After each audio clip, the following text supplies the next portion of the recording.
ठीक है लेसन आज हम स्टार्ट करते हैं अपना डार्क रूम टेक्निक्स का last lecture. Okay, I hope you will understand.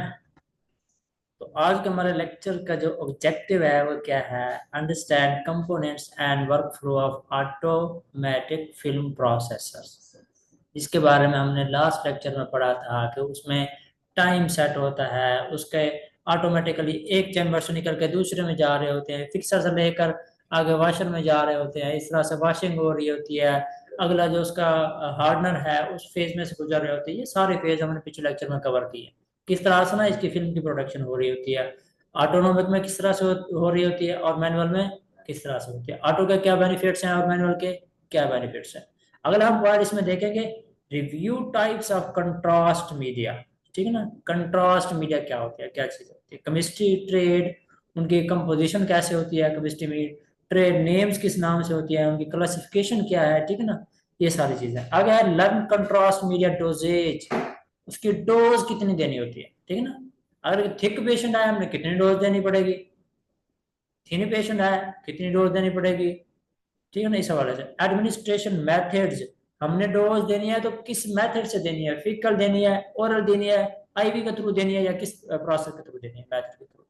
अगर प्रोसीजरल स्टेप्स, ठीक है ना, जो जो प्रोसीजर होते हैं उसके अंदर वो कौन कौन से स्टेप्स है, मतलब किस किस तरह से हम करके ना आगे उसको ये डोजेज देते हैं, क्या क्या उसके लिए रिकमेंडेशन है। जैसे अगर हम सीटी की बात कर रहे होते हैं या एमआरआई की ना, उसमें ऑलमोस्ट आरएफटी चेक करा रहे होते हैं, यूरिया या क्रेटिनिन। अगर तो उसकी किडनीज के अंदर क्रेटिनिन का लेवल ज्यादा है तो वो उसके लिए हार्मफुल हो सकता है आगे जाकर ना। इस तरह से ना उसकी प्रिकॉशन क्या है वो हम इसके अंदर देख रहे हैं। लास्ट में understand dark room techniques and best practice. ये तो वही टेक्निक्स हैं जो हम लेक्चर 1 से ही पढ़ रहे हैं। ठीक है, आइए हम देखते हैं इसके अंदर कहां से स्टार्ट करता है। Why automatic film processing, manual की बजाय हम ऑटोमेटिक को ही क्यों प्रेफर कर रहे हैं। ठीक है, पहली स्लाइड हमारी ये है, इसको हम देखने जा रहे हैं। इसमें कहते हैं challenges of manual tray processing, time variability, human error, advantages of automatic processor, speed, consistency, scalability when manual और dark room techniques are still needed. अब ये वही बात पुरानी है कि अगर हम बात करते हैं मैनुअल ट्रे प्रोसेसिंग की, उसमें टाइम कम ज्यादा हो सकता है, ऐसे है ना, वेरिएबिलिटी आ सकती है, मतलब सारी फिल्म एक तरह की नहीं बनेगी क्योंकि उनमें टाइम जब कम ज्यादा होगा तो किसी के ऊपर रिएजेंट ज्यादा लग जाएगा, किसी पे कम लगेगा ना, इस तरह से। आ गया ह्यूमन एरर, ह्यूमन एरर यही होगा कि उसने ठीक से उठाया नहीं है या उसने ना ऐसे झटके से उठा के उसको वो कर दिया, उसके ऊपर से जो मटेरियल था जो अच्छे से नहीं चिपका था वो नीचे गिर गया ना, इस तरह से ह्यूमन एरर वगैरह इसमें ऐड हो गए। आगे कहते हैं एडवांटेजेस ऑफ ऑटोनोमिक प्रोसेसर, इसकी स्पीड रह जाती है, मतलब काम ज्यादा जल्दी होता है। अगर मैनुअल में एक टाइम में 5 फिल्म प्रिपेयर हो रही थी तो ऑटोमेटिक में क्या है, वहां 10 हो रही हैं, 8 हो रही हैं। वो हमने पढ़ाते लास्ट लेक्चर में। कंसिस्टेंसी, कंसिस्टेंसी कहते हैं एक मुतवातिर या मुसलसल तवाज़ुन। ठीक है ना, एक ही टाइम में 1 सेकंड के बाद एक फिल्म आ रही है, 1 सेकंड के बाद एक फिल्म आ रही है, ये कंसिस्टेंसी है। कहते हैं ना कि कंसिस्टेंसी भी कोई चीज है। अगर कोई बंदा किसी काम के लिए स्ट्रगल कर रहा है और उसके लिए वो कंसिस्टेंट है, मुसलसल कर रहा है, बार बार कर रहा है, तो वो उसको कामयाबी मिल जाती है। ये वही बात है, कंसिस्टेंसी स्टेबिलिटी वो उसी में आ जाता है। व्हेन मैनुअल और dark room techniques are still needed. ठीक है ना, लेकिन वो कहता है कि मैनुअल के हिसाब से डार्क रूम के टेक्निक्स के हवाले से ना इसकी भी कुछ ना कुछ अब जरूरत है, क्योंकि अब तो मजीद CRBR सिस्टम आ गया, उसमें कैसे निकाल के डाल देते हैं, वो रीड करके हमें बता देती है। या CR सिस्टम है कि इसमें हम जैसे जाके एक्सपोजर देते हैं वो डायरेक्ट जाके डॉक्टर के पीसी में पहुंच जाती है, वो फिल्म निकालने की जरूरत नहीं पड़ती, वो वहीं पर उसको जूम करके देख लेते हैं, हाँ इसका पटेला रप्चर हुआ पड़ा है, इसकी फीमरस नेप्चर हुई पड़ी है, मतलब हेड में किस पॉइंट के ऊपर उसको रप्चर है या फ्रैक्चर हुआ पड़ा है, यहाँ के किस पॉइंट पर, वो सारा कुछ वहीं पर बैठे देख रहा होता है। आगे देखिए components of automatic film processor, और ये वो कंपोनेंट्स है जो हम लास्ट लेक्चर में इनको कवर कर चुके हैं। ठीक है, अब ना इनको जनरल समझ आ नजर आ रहा है ना, रिव्यू देखते हैं, क्योंकि इसमें ज्यादा इसको वो करने की जरूरत है नहीं, क्योंकि आप ऑलरेडी ये सारा कुछ पढ़ चुके हैं, क्योंकि मैं आपको लेकर चल रहा हूँ आपके सिलेबस के अकॉर्डिंग। जो जो वो चीजें कहता है, जो जो पॉइंट्स कहता है, मैं वही ऐड कर देता हूँ, जो वो नहीं कहता उनको मैं निकाल के साइड पे कर देता हूँ। देखते हैं, फिल्म फीड या डे लाइट लोडर हो गया, रोलर ट्रांसपोर्ट सिस्टम, मतलब के रोलर्स, क्रॉसओवर्स और सुकेज, ये हो गए, केमिकल टैंक्स हो गए, डेवलपर फिक्सर वाशर वाले। ठीक है ना, वो चीजें बता रहा है जो इसमें इस्तेमाल कंपोनेंट्स हैं जो इसमें इस्तेमाल होते हैं। सबसे पहले क्या है, फिल्म की फीड है, स्टार्टअप जहां से हम ले रहे होते हैं। आगे रोलर ट्रांसपोर्ट सिस्टम है, एक रोलर लगा होता है जिसमें इसके ऊपर से गुजर के एक स्लाइड ऐसे एक में से निकल के कुछ होकर दूसरे में जाती है कंटेनर में, उसमें से निकल के फिक्सर में से निकल के वाशर की तरफ जाती है ना, वो रोलर उसको लेके जा रहे होते हैं। अगर तो वो किसी सरफेस के ऊपर से गुजर के जाएंगे तो वो क्या करेंगे, आर्टिफैक्ट्स पैदा कर देंगे उसके ऊपर, अच्छे से वो फिक्स होगा नहीं इस तरह से ना। वो स्पेसिफिक किस्म के रोलर लगे होते हैं। वो उसकी बात बता रहा है। केमिकल टैंक्स हैं आगे, एक डेवलपर है, उसके बाद वो फिक्सर में गया, वॉशर में गया ना, उन प्रोसेस से गुजर के फिर फाइनल में जाके स्टोरेज में चला जाता है। आगे क्या, रिप्लेनिशमेंट सिस्टम, पंप्स हो गए, सर्कुलेशन वगैरह कैसे कर रहे हैं रिप्लेनिशमेंट। अब देखें एक टैंक था उसके अंदर एक, मैं कहता हूँ कि 10 लीटर था उसके अंदर मिक्सचर। अब 8-10 स्लाइड फिल्म गुजरी है उसमें से, तो कुछ तो कमी आ गई होगी ना। अब वो क्या होता है कि पीछे से एक बड़े टैंक के साथ कनेक्टेड होता है, जितना उसमें कमी आती है फिर उधर से इतना उसके अंदर आ जाता है। ये समझ लो कि एक ऑटोमेटिक सिस्टम है। उसी सेम से जैसे हमारे ये मोटर लगी होती है ना, कि जैसे वो पानी का लेवल कम होता है मोटर ऑटोमेटिक स्टार्ट हो जाती है, उसको फिर फिल अप करके ना फिर छोड़ देती है, फिर अगर कम होता है तो ऑटोमेटिक स्टार्ट हो जाती है। देखा होगा अक्सर पानी के गीजर वाला में भी। और काफी सारे और भी प्रोसेस है इसमें, ये वही वाला सिस्टम है। इसमें रिप्लेनिशमेंट सिस्टम हो गया, पंप सर्कुलेशन वगैरह हो गई। आ गया टेम्परेचर कंट्रोल एंड हीटर्स। देखें अब स्लाइड एक रूम टेम्परेचर से आके 737 पर आ रही है। वो क्या करेंगे, कुछ ना कुछ टेम्परेचर उसको फॉल होगा ना उसका, ठीक है ना। जैसे टेम्परेचर फॉल होगा फिर क्या करेगा, उसका हीटर स्टार्ट हो जाएगा, वो दोबारा से उसको 37 पर लाके छोड़ देगा। जो हमने उसको टेम्परेचर दिया हुआ है या 50 दिया हुआ है या 60 दिया हुआ है, जितना भी दिया हुआ उसको जाकर वहां पर आके रोक लेगा। आगे आके ड्राइंग सेक्शन, हीटेड एयर और फोर्स एयर, लास्ट में जो है हमारे पास ड्राई करता है फिर जाके स्टोर हो जाता है। क्योंकि जितने भी रिएजेंट से वाशर में से हर चीज से गुजर कर फिल्म लास्ट में पहुंच गई है, अब उसको ड्राई करना लाजमी है। अगर तो हम उसको ड्राई नहीं करते वो क्या होगा, चिपक जाएंगे एक दूसरे के साथ। जैसे ही हम उनको अलग करेंगे या कुछ करेंगे तो वो चर हो जाएंगी, उसका जो केमिकल है वो वेस्ट हो जाएगा। ड्रायर फिर क्या करता है, उसको ड्राई करके आगे ना जाके स्पेसिफिक कंडीशन में एक लाइट प्रूफ रूम में जाकर ना उसको भी स्टोर कर रहा था, ताकि उसके ऊपर आर्टिफिक्स वगैरह ना आए, वाइट स्पॉट्स वगैरह भी उसके ऊपर नजर ना आए। ठीक है, तो आगे देखते हैं इसमें। ये वही सारा पुराना था, ये मैंने इसमें है 2 स्लाइड।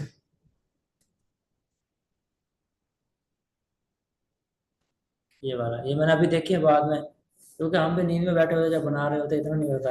ये पुरानी स्लाइड में से ना उसको कट पेस्ट करके वो न्यू ऐड किया है। केमिकल रिएजेंट्स यूज, जिसमें कौन कौन से होते हैं, क्या डेवलपर सोल्यूशन हो गया, रिड्यूसिंग एजेंट्स होते हैं इसमें, फिनाइडिन होता है, हाइड्रोक्विनोन होता है, अल्कली हो जाएंगे और स्ट्रेनर्स हो जाएंगे। ये सारा वही पुराना लेक्चर है, ठीक है ना। अगर फिक्सर सोल्यूशन क्या है, थायोसल्फेट या सोडियम या अमोनियम हो गया, एसिडिफायर्स हो गए, हार्डनर्स हो गए, ठीक है। आगे वॉशिंग या रिंज वाटर है क्या, समटाइम वेटिंग एजेंट्स हो गए, ठीक है ना। रोल ऑफ बफर्स क्या होता है, स्टेबिलाईजर हो या प्रिजर्वेटिव, ये सारा पिछला लेक्चर की चीज है, ठीक ना। आगे वर्क फ्लो एंड टाइमिंग क्या है, वार्म अप या केमिकल इक्विलिब्रियम, डेवलपर बात हो गया, क्रॉस ओवर टू फिक्सर हो गया, फिक्सिंग स्टेज होगी, वॉशिंग या रिंजिंग होगी, ड्राइंग या आउटपुट रिट्राइवल या स्टोरेज कह सकते हैं वो हो गया। Typical cycle time 30 to 90 seconds, ठीक है ना। ये सारी हुई ऑटोमेटिक फिल्म डेवलपर वाली प्रॉपर्टीज हैं। उसमें इसमें बताई है कि इतना टाइम के लिए, टाइम के हवाले से, डेवलपर बात के हवाले से, और फिल्म फीडिंग के हवाले से, क्रॉस ओवर मतलब एक के बाद दूसरी का क्रॉस होना, ठीक है ना, इस तरह से हवाले से, फिक्सिंग स्टेज के हवाले से सारे रिएजेंट, डिशिंग, वाशर वगैरह वगैरह सारा कुछ वही पुराना हो गया इसमें। आगे हम देखते हैं इसमें कुछ न्यू खास ज्यादा तो नहीं है, और इसमें आ जाएगा कंट्रास्ट में। ये है हमारा आज का जो मोस्ट इम्पोर्टेंट। और ये आपको बताऊं कि ये इसके सबसे ज्यादा ये इसमें आता है, मैंने क्वेश्चन देखे कंट्रास्ट मीडिया में से, पेपर के अंदर आया हुआ था इसमें। इंट्रोडक्शन ऑफ कंट्रास्ट मीडिया क्या है, डेफिनेशन है, substances introduced into patient to enhance visibility of structures on imaging. Imaging के दौरान जो उसकी इंटरनल स्ट्रक्चर्स हैं उनको विजिबल करने के लिए हम क्या करते हैं, सब्सटेंसेस इंजेक्ट करते हैं। ऐसा था ना, आपको ऐसे बताया था ना कि उसकी इंटरनल स्ट्रक्चर्स को हाईलाइट करते हैं। ये क्या है, कंट्रास्ट मीडिया का, ठीक है। अगर कहते हैं कि contrast different in attenuation relative to surrounding tissues, uses x ray, fluoroscopy, angiography, जे स्टडीज होगी, गैस्ट्रोइंटेस्टाइनल स्टडीज होगी, ठीक है। ये सारी चीजें। अब उसमें ये मेन बात, कंट्रास्ट मीडिया का फंक्शन यही बता रहा है कि जो बॉडी की इंटरनल स्ट्रक्चर्स हैं उनको हाईलाइट करेगा, जो हमें एक कॉमन अल्ट्रासाउंड से, कॉमन एक्सरे में या इस तरह की चीजों में क्लियर नजर नहीं आ रहा होता, वो फिर क्या करता है, उनको हाईलाइट कर देता है। अब ये एक्सरे में इस्तेमाल हो सकती है, ठीक है ना। जैसे कुछ ना हड्डी आपस में मिली पड़ी होती है, फिर उसको दरमियान डिफरेंशिएट करने के लिए भी किस पॉइंट पर उनका जोड़ था, कहाँ पर हम कट कर सकते हैं, क्या कंडीशन थी ना, उस चीज को देखने के लिए सीटी स्कैन हो गया, ठीक है, फ्लोरोस्कोपी हो गई, ठीक है, और एंजियोग्राफी मतलब हार्ट के हवाले से वगैरह हो गए। एंजियोग्राफी के हवाले से जब कंट्रास्ट देते हैं ना, तो वो फिर ब्लड का फ्लो दिखा रहा होता है कि ये देखो ब्लड हार्ट के अंदर इस कंडीशन से गुजर के यहाँ से ऐसे गुजर के जा रहा है, और इस जगह से वो आगे जा ही नहीं रहा, मतलब यहाँ पर बुला के जाए। अगर कोई मसला आ रहा है तो इस पॉइंट पे आ रहा है, हम इसको कैसे ठीक करते हैं, ठीक है ना। फिर वो शंट वगैरह डालते हैं और उसको जाकर ना सेट करता है उस हवाले से। आगे हम देखते हैं गैस्ट्रो इंटेस्टाइनल स्टडीज के हवाले से, अगर आपको मिसाल दूं इसकी, आपने देखा होगा गैस्ट्रो के वार्ड में ना, गैस्ट्रोएंटरोलॉजी के वार्ड में वो कर रहे होते हैं, एंडोस्कोपी कर रहे होते हैं। एंडोस्कोपी मीन के को कैमरा इंटर करके ना इंटरनल स्ट्रक्चर को देख रहे होते हैं, अगर वो कुछ बारीक चीजें हो या वेन्स के अंदर जाना हो, जैसे हमारे पीछे मिसाल दिया, फिर वहां पर फ्लोरोसेंट मतलब कलर या डाई इस्तेमाल करते हैं ताकि उसको ना एक लोकेशन मिल जाए। जो हमने कैमरा इंजेक्ट किया है, जो वायर्स अंदर डाली हैं जिस तरह से ना, ऑप्टिक फाइबर वायर्स, तो उनको एक स्पेसिफिक रूट मिल जाए, ये वो चीज है। आगे क्लासिफिकेशन बाय इमेजिंग इफेक्ट। अपने कंट्रास्ट मीडिया का मेन पर्पस याद रखना है, क्या काम है, enhance visibility of structures on imaging. Imaging के अंदर जो इंटरनल स्ट्रक्चर है उनको क्या करना है, उसने इनहेंस करना है, बढ़ाना है, उनका कंट्रास्ट बढ़ाना है ताकि वो क्लियर नजर आ जाए। ठीक है, आगे हम देखते हैं क्लासिफिकेशन बाय इमेजिंग इफेक्ट है, नेगेटिव कंट्रास्ट एजेंट्स हैं, ठीक है, न्यूट्रल कंट्रास्ट एजेंट्स हैं, और पॉजिटिव कंट्रास्ट एजेंट्स हैं। ठीक है, नेगेटिव कंट्रास्ट एजेंट्स क्या है, गैसेस, एयर, CO2 वगैरह हो गए, मतलब इनके लिए अपीयर डार्क, रेडियोल्यूसेंट, न्यूट्रल कंट्रास्ट। अब ये देखें, वो बता रहा है कि नेगेटिव कंट्रास्ट एजेंट्स किस तरह से नजर आते हैं, ठीक है ना। अब वो कंट्रास्ट एयर की सूरत में भी हो सकता है। हमने क्या किया, उसने ऑक्सीजन ली अंदर, जैसे हमने फेफड़ों का फंक्शन देखना था, मिसाल दे रहा हूँ, जैसे जैसे एयर मूव करती जाएगी, हम ऊपर से देख रहे हैं इसके वाले से, अल्ट्रासाउंड से या इस तरह से ना, ऊपर रेज फेंक के, कि वो हमें बता रही होते हैं कि ये किस किस पॉइंट पर पहुंची हुई है, ठीक है ना। ऐसा तो नहीं है कहीं ये ट्रैक है कि फलां पॉइंट के ऊपर जाकर ना इसने इसका एंड हो गया है, मतलब आगे ब्लॉकेज थी, तो वो अपना लंग्स की जो वो वाली लूब है वो बंद हो गई है, उसका फंक्शन डिस्टर्ब हो गया है, तो इस वजह से हमें सांस लेने में दुश्वारी आ रही है। या फिर आगे बलगम किस जगह पे जाकर रुका हुआ है, अमोनिया के केस में बलगम भरा होता है ना उसमें, फिर किस पॉइंट पे जाकर उसने ब्लॉकेज की हुई है और आगे जाके वहां जाने ही नहीं दे रहा, स्पेस ही नहीं दे रहा, उसको रास्ता नहीं दे रहा, तो वहां पर ब्लॉकेज हो रही है, उसकी मिसाल दे रहे हैं। ठीक है, ये क्या नेगेटिव कंट्रास्ट एजेंट्स है। Again neutral contrast agent similar to soft tissues water in some protocols, ठीक है ना। न्यूट्रल कंट्रास्ट एजेंट को हम वाटर में डाल के भी उनको पिला सकते हैं, क्योंकि वो किसी टिश्यू के साथ जाके, क्योंकि है तो न्यूट्रल, ना तो वो पॉजिटिव के चार्ज के साथ जाकर अट्रैक्ट होंगे या नेगेटिव वाले के साथ होंगे, नहीं होंगे ना, इस तरह से। आगे आगे पॉजिटिव कंट्रोल एजेंट्स हैं रेडियोपेक या iodine compounds, barium sulphate appear bright. अब ये मोस्टली जो यूज होते हैं वो कौन से हैं, पॉजिटिव कंट्रास्ट एजेंट्स। एक कंट्रास्ट की मैन्युफैक्चरिंग भी उस तरह से होती है, वो क्या करती है, उस स्पेसिफिक पार्ट्स के, स्पेसिफिक ऑर्गन के पार्ट्स को इल्यूमिनेट करता है, हाईलाइट करता है, क्लियर नजर दिखाता है। ठीक है, ये कौन से हैं, पॉजिटिव कंट्रास्ट एजेंट्स, और ये मोस्टली यूज होते हैं पढ़ाई के अंदर ना, सबसे ज्यादा यूज होने वाले हैं। अब इसमें क्या है कि आयोडीन कंपाउंड्स हो गए या बैरियम सल्फेट, ये कंपाउंड हो गए, ये हम यूज कर रहे होते हैं। वैसे मोस्टली आयोडीन से ज्यादा बैरियम सल्फेट यूज हो रहा होता है, उसका कंट्रास्ट बाकियों से अच्छा है और वो हार्मफुल भी नहीं है। ये देखो, कंट्रास्ट बनाने की भी उसकी भी फिर एक क्राइटेरिया है, ऐसा ना हो कि हमने कंट्रास्ट इंजेक्ट तो कर दिया है, वो जाके उसकी बॉडी को डिस्टर्ब कर रहा है, ऐसा तो नहीं ना यूज करेंगे। ये ना हो कि उसकी बॉडी सेंसिटिव हो आयोडीन से, हमने आयोडीन वाला कंट्रास्ट दे दिया, अब वो जाके क्या करेगा, उसको मजीद खराब कर देगा, उसको मजीद रिएक्शन काज करा देगा, बजाय बेहतरी का उल्टा नुकसान हो जाएगा ना। कंट्रास्ट भी इंसान की बॉडी की थिकनेस कह सकते हैं या उसकी कंपोजिशन या उसकी फिजिकल कंडीशन के मुताबिक होते हैं, ठीक है ना, कि उसको किस तरह का कंट्रास्ट देना है। अगर तो उसकी फैटी फैटी पेशेंट है तो उसके लिए बेरिसल्फेट यूज करना है, अगर कम वाला है तो उसके लिए आयोडीन ना। ये डिफरेंट टर्म्स हैं, वो इसके अंदर डिस्कस नहीं है, आपको एक मिसाल के लिए बता रहा हूँ। ठीक है, आगे हम देखते हैं इसके अंदर आयोडीनेटेड कंट्रास्ट मीडिया, ठीक है ना, केमिस्ट्री एंड ऑस्मोलैरिटी। इसी में हमने पढ़ा है कि या तो बेरियम सल्फेट वाला कंट्रास्ट यूज करते होते हैं, ठीक है ना, या तो आयोडीन वाला आयोडीनेटेड कंट्रास्ट मीडिया। देखते हैं इसके बराबर क्या है कि based on try iodinated benzene ring structures, ये उसकी केमिकल कंपोजिशन है। क्या है कि ट्राई आयोडीनाइड, 3 आयोडीन के जो है बेंजीन बेंजीन रिंग वाले जो स्ट्रक्चर हैं वो आपने केमिस्ट्री के अंदर पढ़े होंगे almost. High osmolar contrast media HOCM कहते हैं, लो ऑस्मोलर कंट्रास्ट मीडिया LOCM के नाम से नॉन आयोनिक मोनोमर्स हो गए। आइसो ऑस्मोलर क्या होते हैं contrast media IOCM non ionic dimers हो गए, ठीक है ना। मोनोमर्स मतलब के एक ही फॉर्म में होते हैं, एक एक रिंग होता है। डाइमर्स मतलब दो दो रिंग एक दूसरे के साथ अटैच होते हैं। ट्राइमर इसी तरह से ना, ट्राई आयोडाइन मतलब आयोडीन के 3 रिंग बेंजीन रिंग जो एक दूसरे के साथ अटैच होते हैं, इस तरह से ना, जैसे रिंग बना होता है, आपने देखा है केमिस्ट्री में, कोई वाली बता रहा। ट्रेंड्स लो ऑस्मोलैरिटी फ्यूअर एडवर्स रिएक्शन वगैरह ये बात इसमें है नहीं। अब हम इसकी देख रहे थे केमिस्ट्री, ठीक है। आगे हम देख रहे हैं इसके ideal properties of contrast media. एक कंट्रास्ट मीडिया की क्या क्या प्रॉपर्टीज होनी चाहिए जो कि उस पेशेंट को अगर हम इंजेक्ट करते हैं तो उसमें नुकसान नहीं देगा। वो कौन सी कंडीशन है या किस तरह का होना चाहिए हमारे पास। ऐसा थोड़ी ना है कि एक हमने डाई उठाया, उसको इंजेक्शन में भर के लगा दिया और उसने जाकर उसके एलिमिनेट कर दिया, फिर क्या हुआ, नतीजा ये निकला कि हमें तो वक्त का तो पता चल गया, बाद में पेशेंट मरने लग गया, उसका जो रिएक्शन हो गया, उसको मजीद नुकसान हुए। ठीक है ना। एक आइडियल प्रॉपर्टीज मतलब के इस तरह का है नहीं, मौजूद नहीं, लेकिन थोड़ी बहुत फ्लक्चुएशन होती है, लेकिन इसकी जो खसूसियात है वो कौन सी होनी चाहिए जो कि पेशेंट के लिए बेस्ट होती है हमेशा के लिए। क्या क्या, हाई रेडियोपेसिटी या गुड कंट्रास्ट, जिसका कंट्रास्ट अच्छा हो, जैसे मैंने मिसाल दी थी बैरियम सल्फेट की, ठीक है। लो टॉक्सिसिटी, बायोलॉजिकली इनर्ट, ठीक है। टॉक्सिसिटी मतलब उसका टॉक्सिन प्रोड्यूस करने का जो रेशियो है वो बहुत ही कम हो, अगर हो भी तो बहुत कम हो।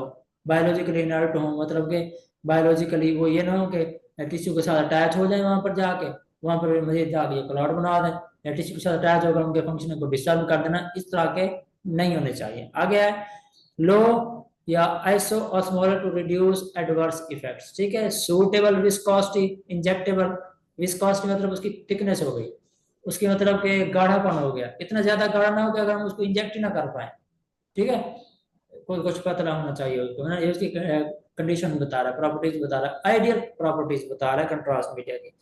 आगे हम देखते हैं कि स्टेबिलिटी, ये ना हो कि उसको हमने इंजेक्ट किया वो लाइफ टाइम उसके अंदर ऐसा रह गया, नहीं है, उसकी स्टेबिलिटी है, क्योंकि ये रेडियो आइसोटोप्स हैं, वो उसके जिसकी हाफ लाइफ कम होगी हम उसको इंजेक्ट करेंगे ताकि वो टाइम के साथ खत्म हो जाए ऑटोमेटिकली, ये ना हो कि वो रह जाए बाद में और कॉम्प्लिकेशन पैदा कर दे। ठीक है, आगे रैपिड एलिमिनेशन मतलब उसको खत्म करना। अगर हमने ब्लड में दिया है तो वो क्या है, आराम से गुर्दों से खारिज हो जाए, ठीक है ना। रैपिड एलिमिनेट मतलब खत्म करना, निकालना, एक्सपेल करना, एक्सक्रीट कर जाना, ठीक है ना। अब ये है कि प्राइमरी रेनल एक्सक्रीशन, अगर हमने उसको आईवी मतलब वेन के अंदर या नर्व इसके अंदर हमने उसको क्या किया है, कंट्रास्ट दिया है, तो वो क्या करेगा, ब्लड के थ्रू, ब्लड गुर्दे में फिल्टर हो रहा है ना, जैसे ही वहां पर आएगा तो वो वहां से एक्सक्रीट हो जाए। कोई ऐसा हमने कंट्रास्ट मीडिया यूज नहीं करना जो क्या गुर्दे उसको फिल्टर ही ना कर पाए, बॉडी के अंदर रह जाए। मतलब बेहतर यही है कि वो वाला कंट्रास्ट मीडिया यूज करें जो किडनी से एक्सक्रीट हो गए, यूरिन के थ्रू बाहर पास हो गए। ठीक है, आगे है कि कॉस्ट इफेक्टिवनेस, कम से कम 12,000 का एक कंट्रास्ट आता है। कोशिश करें कि वो वाला कंट्रास्ट लें जो फिजिबल भी हो और दूसरा मतलब कम प्राइस में भी हो और अच्छा भी हो। यही होता है ना, हमारी कोशिश यही होती है। अब ये क्या करते हैं, जितने भी एक्सरे के सेट, सीटी स्कैन के, एमआरआई के जितने भी सेटअप्स हैं वो कंट्रास्ट मंगाते हैं। आपको मैंने स्कैन करना है, ठीक है, आपसे मैंने कहा कि आप ये वाला आईवी कंट्रास्ट लेके आओ, ठीक ना। अब मेरे सीटी स्कैन में लिखा होता है कि ये प्लेन है या कंट्रास्ट है। अगर तो प्लेन है तो आपका 2-3 हज़ार से जान छूट जाएगी, अगर तो कंट्रास्ट है तो फिर आपको 8-9 हज़ार का और कंट्रास्ट लेके आना पड़ेगा। अब ये क्या करता है टेक्नीशियन, उसको इंजेक्ट करते हैं। आपसे एक कंट्रास्ट मंगाया, उसकी क्वांटिटी थी 10 ml, ठीक है। उसने क्या किया, 5 ml आपको लगा दिया, बाकी रख दिया। तो अगला पेशेंट आया, उससे भी कंट्रास्ट मंगवाया, वो वाला रख दिया, जो आपका 5 ml बचा था वो उसको लगा दिया। अब एक एक की बचत होगी ना 8,000 की, वो दोबारा से स्टोर पे भिजवा दिया उन्होंने, 10% कटौती करके 7,000 रुपये वापस दे दिए। इस तरह से कमा रहे हैं। ये तरीका कार है मतलब कमाने का, मिसाल दे रहा है क्योंकि हम फील्ड है तो हमें इस चीज़ का आइडिया है कि किस तरह से ये करते हैं। ठीक है, ये था हमारे पास कंट्रास्ट मीडिया। आगे हम देखते हैं इसमें।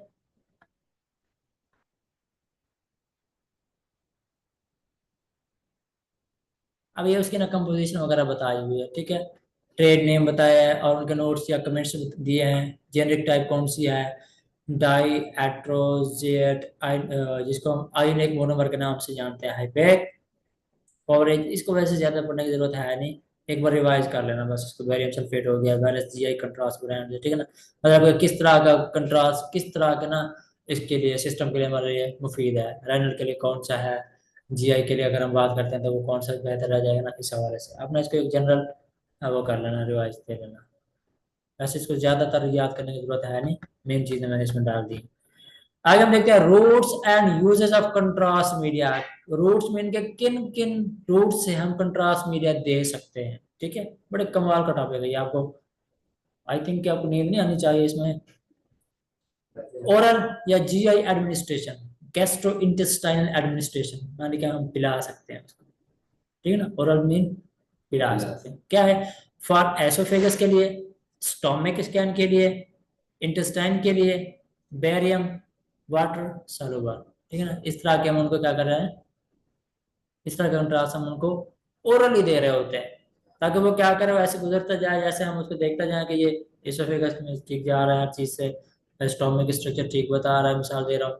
अगर हम स्टोमिक के लिए भेज रहे हैं, अगर हम स्मॉल इंटेस्टाइन का देख रहे हैं, तो वो कहाँ पर कहीं पर कोई ब्लॉकेज या कोई और मसला तो नहीं है उसके अंदर, अल्सर वगैरह तो नहीं बना हुआ। अगर अल्सर बना होगा स्टोमिक के अंदर या क्या नाम है स्मॉल इंटेस्टाइन के अंदर, तो वहां से लीकेज स्टार्ट हो जाएगी, हमें पता चल जाएगा कि इसका जो है ना इस पॉइंट के ऊपर अल्सर है, ठीक है। या फिर क्या होगा, उस जगह पर जाकर ये ज्यादा जमा हो जाएगा मीडिया, क्यों, क्योंकि वहां पर ऑलरेडी वो था, हल्का सा होल बना हुआ था, इस वजह से उसको बंद करना, ये सारी चीजें हैं। सेकंड हमारे पास रूट है रेक्टल या enema Kowloon lower GI. Rectal कहते हैं rectum, the second last part of our GI system. और लास्ट पार्ट कौन सा है, एनएस है, ठीक है ना, जहां से हम वेस्ट मटेरियल एक्सक्रीट करते हैं, ऐसे है ना। अब जहां पर जाके वो वेस्ट मटेरियल स्टोर होता है, उससे पहले वाला हिस्सा वो कौन सा है, रेक्टम।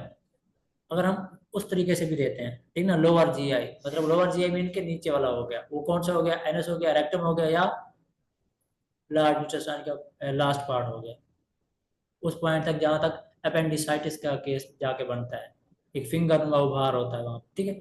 आपको मिसाल दे रहा था कि रेक्टल हो गया, इसको हम इनीमा कहते हैं। इनीमा कहाँ से देते हैं, बैक साइड से, मतलब कि एनएस से देते होते हैं, ठीक है। ये भी रूट हो गया उसका कंट्रास्ट का।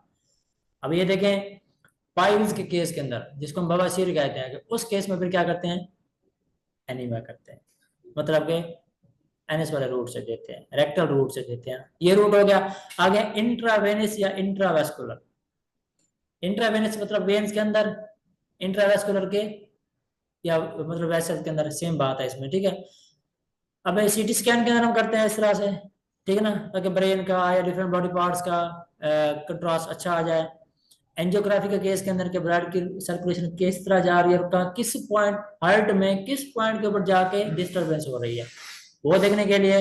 वेनोग्राफी, वेन की ब्लॉकेज वगैरह को देखने के लिए, ठीक है ना, ये चीज हो गया। आ गया इंट्रा, ये क्या लिखा हुआ है, थीका या स्पाइनल, जो हमारी रीढ़ की हड्डी है, जो हमारी बैक बोन है, उसके अंदर देते होते हैं, ठीक है। ये हो गया इसका रूट है। ये किसके लिए होता है, माइलोग्राफी, इसके लिए हो गया। आगे इंट्रा आर्टिकुलर, आर्थ्रोग्राफी के लिए। Double contrast techniques, barium plus gas, इस तरह से वो देख रहे होते हैं, ठीक है ना। ये सारे हमारे कौन से थे, रूट्स, कंट्रास्ट मीडिया को इंजेक्ट करने के या देने के रूट्स। पहला कौन सा है, oral, rectal, intravenous, intra arterial, intra ethical और इंट्रा आर्टिकुलर या डबल कंट्रास्ट टेक्निक, जिसमें बैरियम और गैस दोनों मिक्स करके हम दे रहे होते हैं। आगे हम देखते हैं safety risk and production precautions. ठीक है, मतलब कि प्रिकॉशन एहतियाती तदाबीर हो गई, इस तरह के हमें रिस्क कौन कौन से हो सकते हैं, किस तरह बचना चाहिए ना, ये सारी चीजें देखते हैं। इसके अंदर हाइपर सेंसिटिविटी या एलर्जिक रिएक्शन, अगर हमने उसको तोड़ते हुए हमने ग्लव्स नहीं पहने हुए थे और वो कंट्रास्ट मीडिया हमारे बॉडी के ऊपर या किसी फेस के किसी जगह पर लग गया है, अगर तो वो गैस फॉर्म में था, तो वो क्या हुआ, हमारे नाक के अंदर चला गया, तो वो क्या कर सकता है, एलर्जिक रिएक्शन काज करा सकता है। ठीक है, हाइपर सेंसिटिविटी काज करा सकता है, एलर्जिक रिएक्शन काज करा सकता है। आगे कंट्रास्ट इंड्यूस्ड नेफ्रोपैथी। नेफ्रोपैथी किसको कहते हैं, हमारे जो नेफ्रॉन्स है, नेफ्रॉन्स क्या है, गुर्दों की बुनियादी इकाई है। ठीक है ना, पढ़ा होगा, गुर्दों की बुनियादी इकाई है नेफ्रॉन्स, जो क्या करती है, ब्लड में से वेस्ट मटेरियल को फिल्टर करती है। अगर ये कंट्रास्ट किसी भी वजह से उससे अच्छे से फिल्टर नहीं हो पाया, तो वहां पर क्या जाएगा, जाके उसको नेफ्रॉन्स को डिस्टर्ब कर देगा, वहां पर जाकर डिपॉजिट बना देगा और गुर्दे खत्म हो जाएंगे। ठीक है ना, ये प्रिकॉशन है कि हमें ये इस तरह से चीजों से बचना चाहिए। थायराइड इफेक्ट्स कौन से हैं कि आयोडीन लोड, आयोडीन का क्या फंक्शन होता है, अगर आयोडीन की कमी हो जाए तो फिर क्या होता है, गलर से बन जाते हैं ये वाले थायराइड ग्लैंड, स्वेल हो जाते हैं, इतना बड़े हुए पड़े होते हैं, आपने अक्सर देखा होगा पेशेंट के अंदर ना। ठीक है, तो उनको क्या कर रहे होते हैं, आयोडीनेटेड आयोडीन वाला नमक खिला रहे होते हैं, या और सारी चीजें जिसमें आयोडीन की मिकदार रिच क्वांटिटी होता है, वो दे रहे होते हैं, ताकि वो क्या हो जाए, स्टेबल हो जाए। ठीक है ना, इस वजह से ये हो गया, थायराइड इफेक्ट हो गया। आगे है एक्स्ट्रावेजेशन या इनफिल्ट्रेशन, वेन्स का स्वेल हो जाना। ठीक है, ये हो गया। आगे है फिजियोलॉजिकल साइड इफेक्ट्स, हीट हो गई, फिजियोलॉजिकल क्या कहेंगे इसको, फंक्शंस के हवाले से बात करेंगे ना उसकी। एनाटॉमिकल क्या होगी, स्ट्रक्चर्स के हवाले से, फिजियोलॉजिकल फंक्शंस के हवाले से। ठीक है, वो क्या होगी, हीट है, और क्या है कि वैसो डायलेशन, वेन्स का स्वेल हो जाना या डायलेट हो जाना, मतलब उनका साइज में बढ़ जाना। उनका डायमीटर 2 सेंटीमीटर था, तो वो 4 हो गया, मतलब ज्यादा साइज हो गया उनका, डायलेट हो गया, हीट प्रोड्यूस कर रहा है। आगे है last one, mitigation. Mitigation screening, hydration, lower osmolar agents या प्री मेडिकेशन, ये सारे इसमें कंडीशन आते हैं। इसी के ये था हमारे पास सेफ्टी रिस्क एंड प्रिकॉशंस। आगे हम देखते हैं इसके अंदर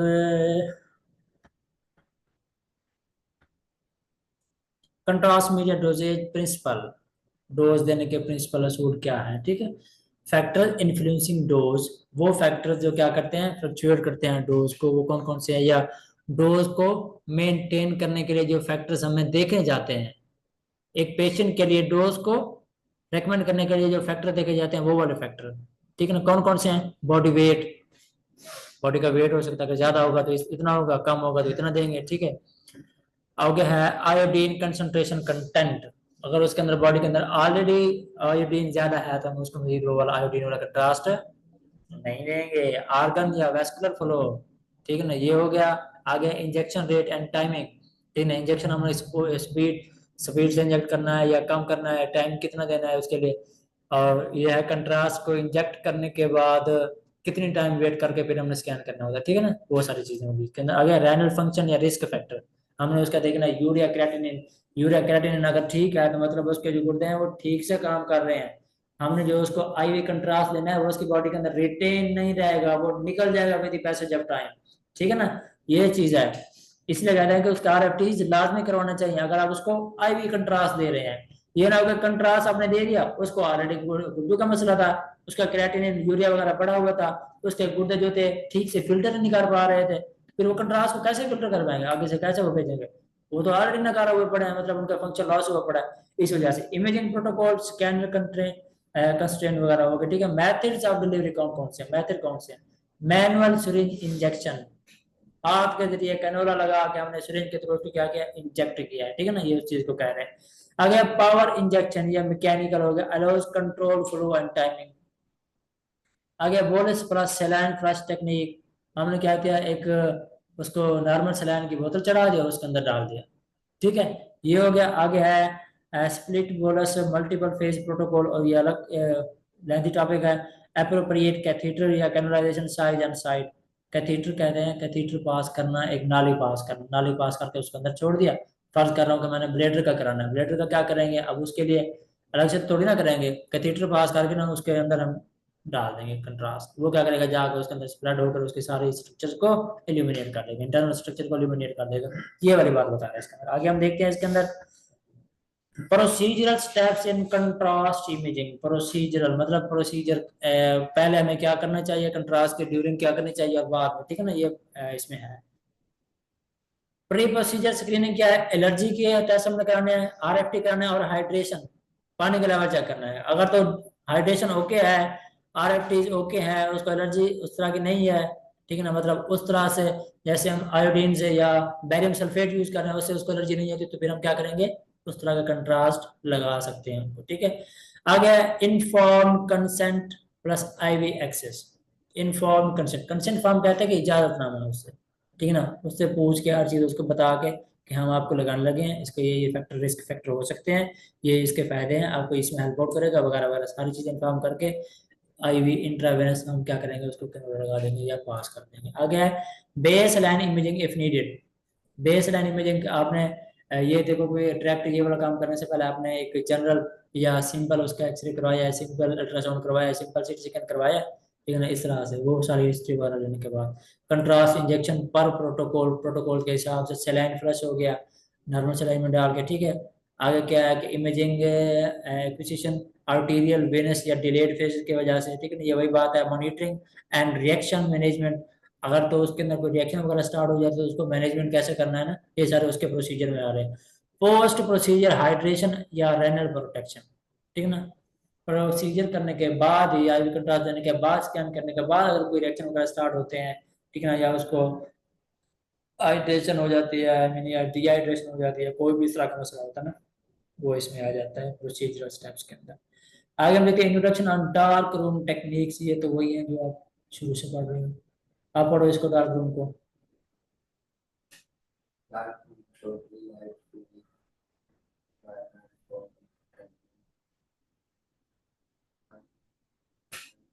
अनप्रोसेस्ड फिल्म, ठीक है, डार्क कहता है टोटली लाइट फ्री इन्वायरमेंट, इसके अंदर लाइट वगैरह है ही नहीं, ठीक है ना। अनप्रोसेस्ड फिल्म जिनके ऊपर अभी एक्सपोजर हुआ नहीं है, ठीक है ना, वो सारी चीजें। अगर सेफ लाइट है low intensity wavelength filtered light to prevent fogging, fogging से बचने के लिए, आर्टिफैक्ट से बचने के लिए, ठीक है ना, उसके व्हाइट स्पॉट्स बन जाते हैं उनसे बचने के लिए, ये सारी चीजें। Use in film cassette loading unloading manual backup QC वगैरह, ये सारी वही चीजें पुरानी है इसमें। आगे हम देखते हैं इसके अंदर safe light principle and setup क्या है। यूज ए कलर रेड या amber safe light whose wavelength film is less sensitive to, हमने किस तरह की वेवलेंथ यूज करनी है जिससे वो क्या हो, या लाइट यूज करें जिससे वो लेस सेंसिटिव हो, हमारी फिल्म लेस सेंसिटिव हो, उससे खराब ना होती हो, अगर होती भी हो तो बहुत कम मिकदार में। आगे position safe light at sufficient distance, avoid direct exposure, ठीक है। आगे control intensity and exposure time, intensity कितना रखनी है हमने, एक्सपोजर टाइम कितना रखना है। आगे आता है मिनिमाइज लीक्स और स्ट्रे वाइड लाइट, ठीक है ना, अगर किसी भी तरह से मतलब के एनालाइजर में से अंदर लाइट जैसे है ना, वो उस प्रोसेस पाथ के थ्रू आने की बजाय मैं कहता हूँ ये पाथ है इसका एक्सपोजर का, और यहाँ पर लीकेज थी या कोई चीज टूटी हुई तो यहाँ से भी वो आना स्टार्ट हो गई, ये फिर क्या करेगा, आर्टिफिक्स बना देगी या उसकी फॉगिंग कर देगी ना, इस तरह से अच्छा, वो भी बचना है। आगे है इसमें टाइम ट्रेवल हो गया, टाइम डेवलपमेंट प्रिसाइजली हो गया, ठीक है ना, टाइम का ड्यूरेशन हमने कितने सेकंड उसको एक्सपोजर देना है। आगे है ये ना, वालेकुम अस्सलाम, नहीं अभी भी 10 मिनट लग जाएंगे जी। जी जी,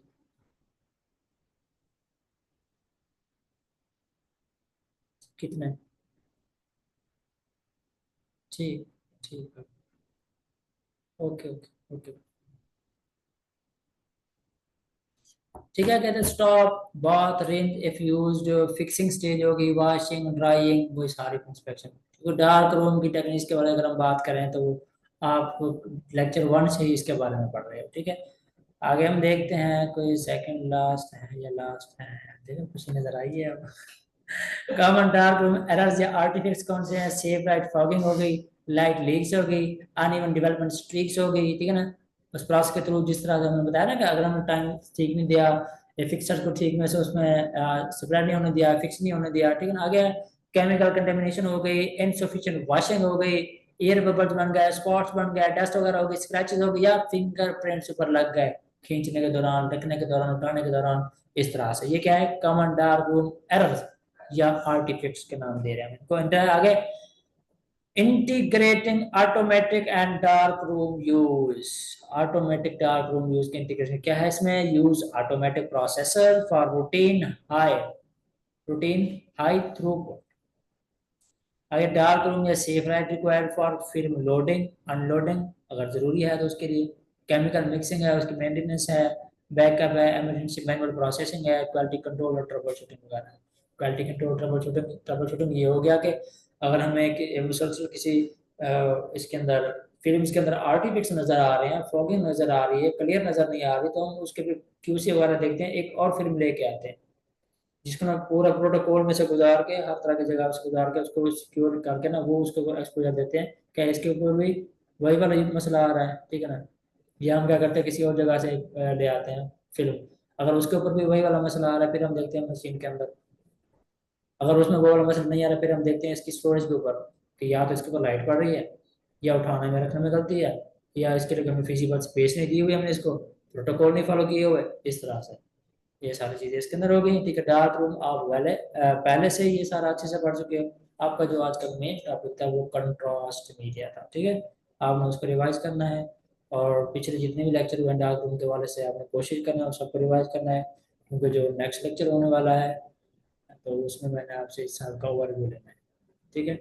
और मजे की बड़ी बात यह है कि आपने कोशिश करना है जो घर जाकर इसको रिवाइज करना है, ठीक है, लाजमी रिवाइज करना है, क्योंकि अगर आप रिवाइज नहीं करेंगे तो ये सारा आपका पढ़ा चीज खराब है, फायदे नहीं है कोई।